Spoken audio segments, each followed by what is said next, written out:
Welcome, my name is Tyra. This is the second part in our series of videos on the design of isolated footing subjected to both axial load and bending moment. If you haven't already, please subscribe for more videos. Let's get started. Previously, we've talked about eccentrically loaded footing. We've looked at the main differences between concentrically and eccentrically loaded footings.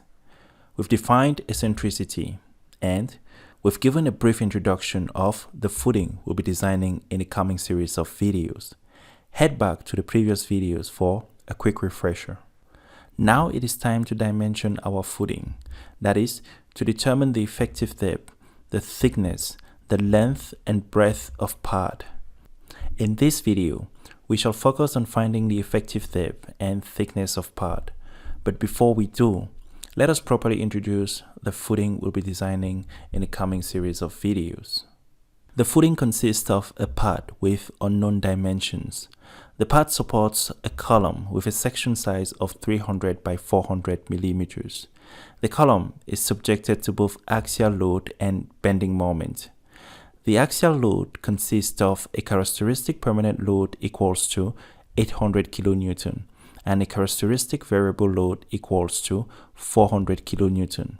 The bending moment is composed of a characteristic permanent moment equals to 70 kilonewton meters and a characteristic variable moment equals to 50 kilonewton meters. Our main material will be concrete with a characteristic compressive strength equals to 35 megapascal.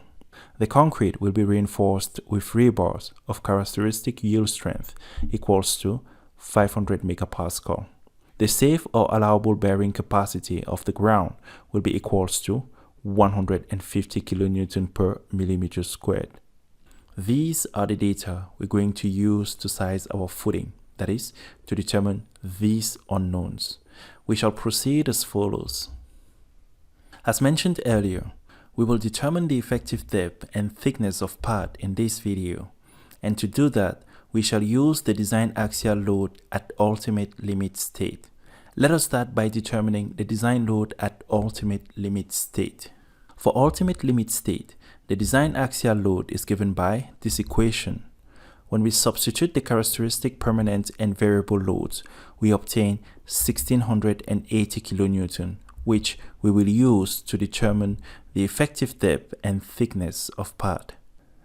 Now, let us determine the effective depth and thickness of pad.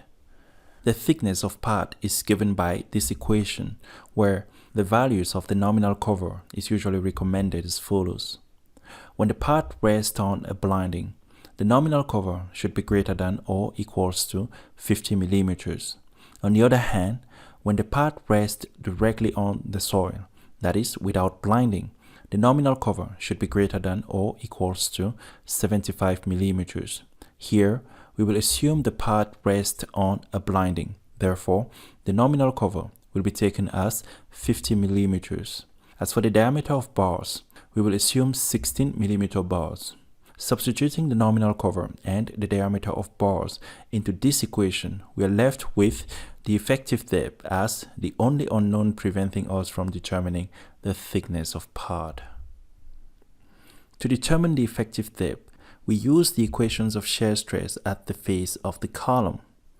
In this equation, beta, which is a coefficient that takes account of the effect of eccentricity of loading, would be equals to 1 if there was no eccentricity of loading. However, in this case, there is eccentricity due to the presence of moment. Therefore, beta will be equals to 1.15 as recommended by the code. The ultimate design load was found to be equals to 1680 kilonewton. The perimeter of the column is 2 times 300 plus 400, which is equals to 1400 millimeters. Substituting these values into the equation and rearranging, we get effective depth equals to this. Notice that the only unknown here is the design shear stress at the face of the column. To determine the design shear stress at the face of the column, we will assume it is equals to half the maximum allowable shear resistance. The maximum allowable shear resistance is given by this equation, where V1 is the strength reduction factor and FCD is the design compressive strength of concrete. The strength reduction factor is defined by this equation. When we substitute our characteristic compressive strength of concrete, we get 0.516. The design compressive strength of concrete is defined by this equation, where alpha cc is equals to 0.85 for compression in flexure and axial load.